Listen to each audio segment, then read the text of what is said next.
Hello everyone, welcome to today's US Open live webinar. This is your host Nikos Zabouras. It is Tuesday, December 13th, 14:20 GMT, 10 minutes ahead of the US Open. So this is a very busy week loaded with key events and potentially consequential ones. We already had the US CPI inflation figures out, and we're going to comment on that soon, but all eyes are this week on major central banks. We have the US Fed, the European Central Bank, and the Bank of England all delivering their interest rates decision this week. So we're going to shake things up a little bit in this session and focus on this central bank activity, thus the central bank's edition. Before, however, we proceed, as usual, please read carefully through the disclaimers and the risk warnings, and then we'll get the ball rolling.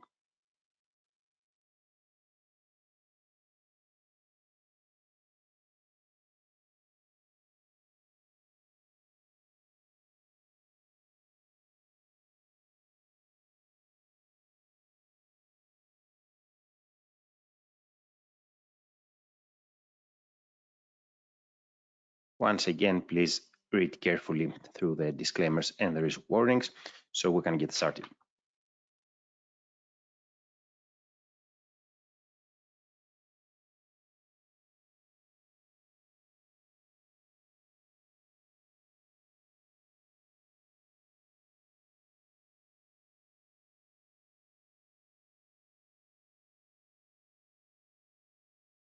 Okay, so let's go ahead as we view Euro USD.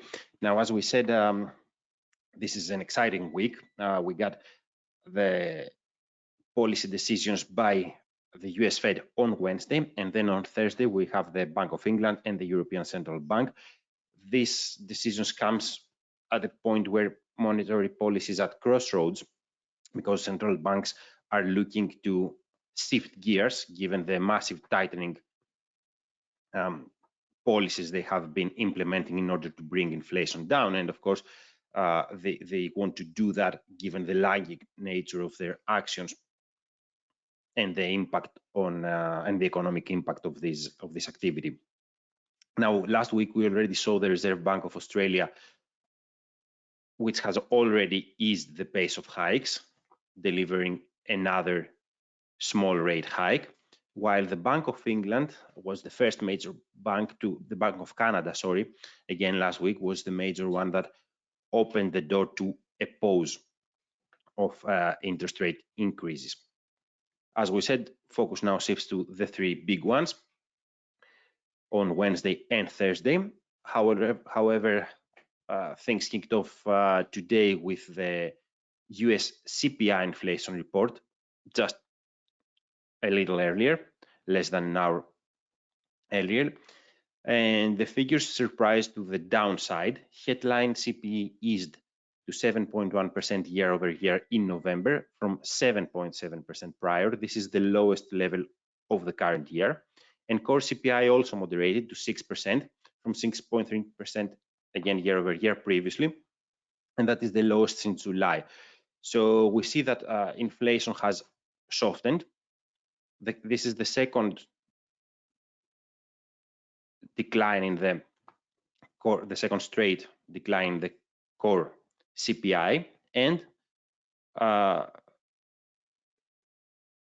headline figure has been declining for a few months now after the summer peak. So that's also create an interesting backdrop for tomorrow's decision by the Fed.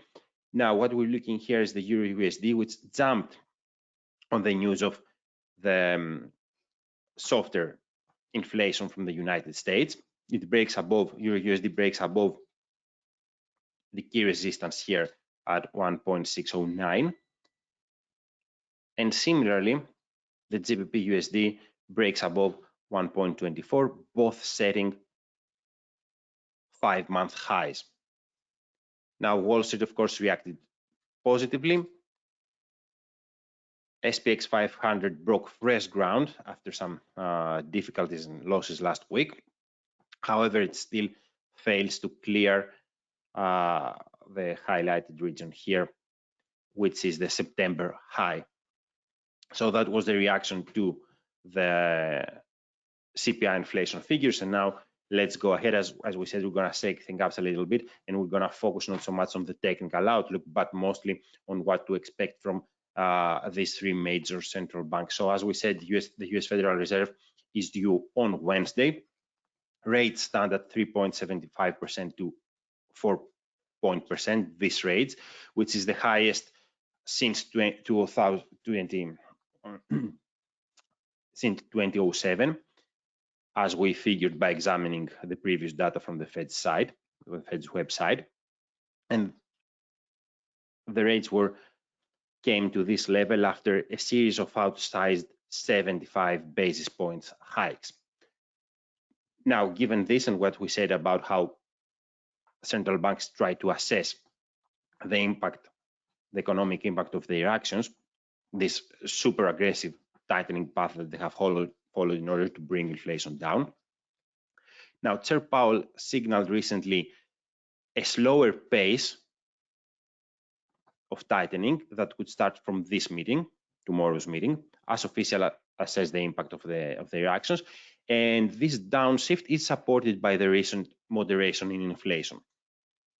So baseline expectations, as we can see on various economic calendars, is for a smaller increase of 0.5%. Again, that would be a downshift from a series of jumbo 75 basis points hikes. On the other hand, of course, now there is also, one needs to consider if there is scope for a bigger climb down, but this looks difficult. Markets seem to be firmly on the 0.5 increase, but it will be interesting to see if there are going to be any dissenters. Again, that's a tall order probably. Now, on the other hand, Chair Powell had shifted focus away from the size of the next move towards the period of time during which policy will need to remain restrictive, and also to the terminal rate, which he expects to be higher than previously thought. As such, other than the decision itself, the policy statement, the language of the policy statement, and the press conference of Mr. Powell will be closely watched for more insights as to the Fed's future path, as well as the updated economic projections, and probably even more so the dot plot. Now, the last projections, the last forecasts from August projected the median rate to peak at 4.6%. So based on what on the Fed officials commentary, we would expect this to move higher this time around. Now, markets have been, at least as shown by the CME's Fed Watch tool, markets have been gyrating between rates peaking at 5% or 5.25%. And after today's CPI, they lean towards the 5% terminal rate. And they also project rate cuts within the next year. So all this is going to be very interesting to watch. And of course, we need to say that caution is needed because such events can cause volatility and two-way actions, and of course determine the trajectory of various assets. Now, let's move on to the Bank of England. The Bank of England started hiking rates exactly 1 year ago, but was mostly limited to small increments, although recently it has stepped up the pace because of the tremendously high inflation. Rates are now at 3%, which is the highest since 2008. Again, this data can be extracted from the respective websites of each bank. And the bank was also forced to a historically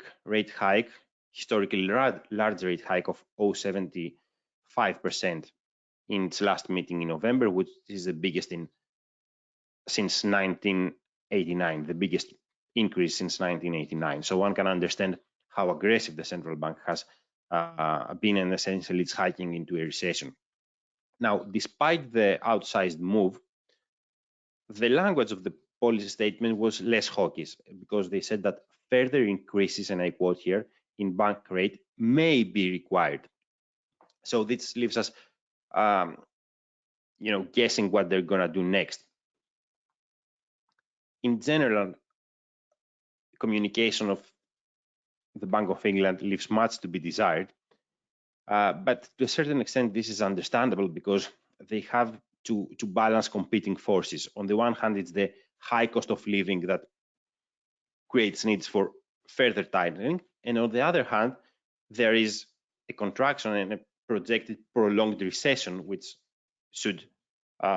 pulls to the opposite direction.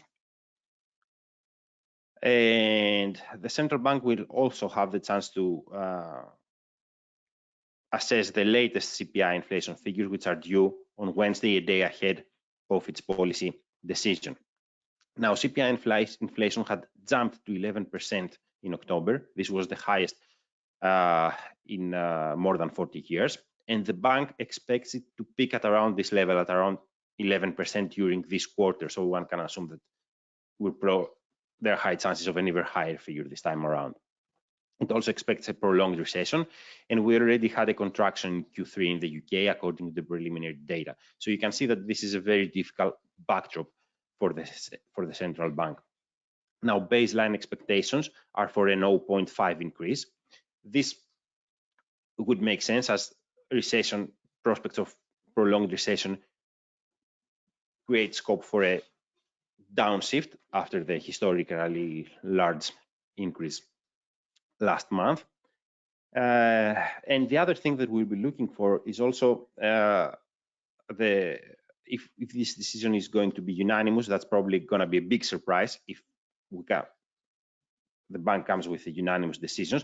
However, I would not be surprised if there were some members, one or more, voting, a minority in any case, voting for a pause, for no hike, because last time there was one member who voted for just 0.25%. So one can think that it could be swayed to not increase this time around. So again, a very difficult backdrop. I don't expect to get much clarity. As we said, the communication from the Bank of England always leaves much to be desired. So in any case, we'll be definitely looking closely to the decision and the language that accompanies it. That's on Thursday. Also on Thursday is the European Central Bank. Now, the ECB was late to start tightening, but has been very aggressive since the July liftoff, with the last two meetings having produced 75 basis points increases in each. This has brought the deposit facility rate at 1.5%, and the highest level since 2008. Again, these are data extracted from the information we find on the ECB's website. Now, the ECB has been more clear around its intentions compared to the Bank of England, but less clear compared to the Fed, and the Fed is probably the one that does the best job of all major central banks regarding to communication and preparing markets for its actions. Of course, we need to see if there are going to be any curveballs after today's CPI inflation. One cannot rule that out, but obviously we cannot know what the Fed will do. Now, back to the ECB. The ECB has pointed to more tightening ahead, but has not given much guidance as to their size. However, over the last several days, we have seen many officials who are ready to downshift.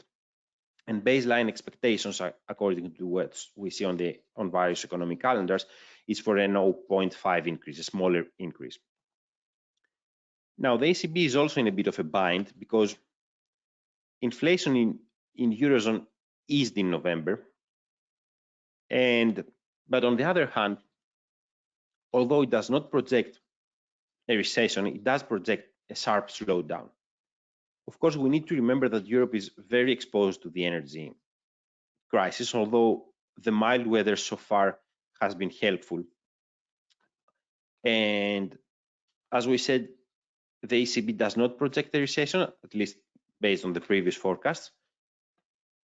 But if things around energy deteriorate, it does see a recession. So we will also be looking for the updated projections on Thursday, and also for more clarity around the terminal rate.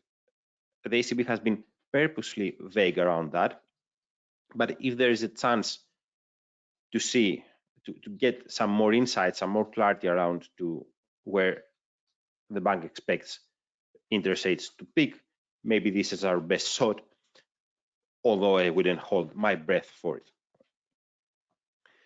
So that's it for the European Central Bank and for these three major central banks. Once again, we need to remind that such decisions are very complex with many components, and they can cause heightened volatility and two-way action and outsized moves, and of course determine the trajectory of various asset classes. Now, as far as to what else we expect until our next session on Thursday, and we need to remind that our next session on Thursday in 2 days will be the last one of the year, and we will end on January. So what else we will be looking for is the UK November CPI, which is due on Wednesday, Q3 GDP from New Zealand, and employment figures from Australia. These data points are both on Thursday. And of course, we already talked about the Fed on Wednesday, the ECB and the BOE on Thursday. So we will discuss the outcome of those decisions and the market impact on our session on Thursday, as always, 14:20 GMT, 10 minutes before Wall Street opens. That's it for today's session. We will talk again on Thursday. Thank you for joining me.